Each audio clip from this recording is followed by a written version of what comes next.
নমস্কাৰ দৰ্শকসকল, আপোনালোক সকলোকে অমূল্যবাণীলৈ স্বাগতম জনাইছোঁ।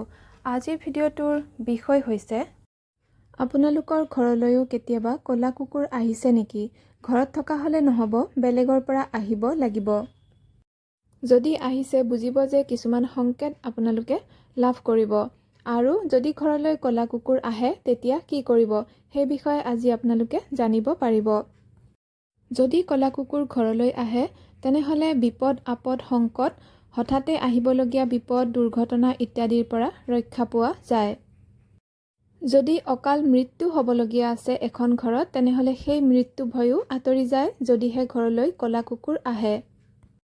লগতে ক'লা কুকুৰ আহিলে জানিব যে আপোনাৰ ঘৰলৈ ভাল দিন বা সৌভাগ্য আহিব। এতিয়া জানক ক'লা কুকুৰ যদি ঘৰলৈ আহে কি কৰিব।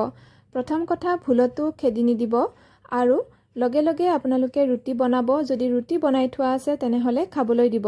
এনেকৈ যদি ৰুটি খাবলৈ দিয়ে ক'লা কুকুৰক তেনেহ'লে ঘৰৰ পৰা পিতৃদোষ দূৰ হয়।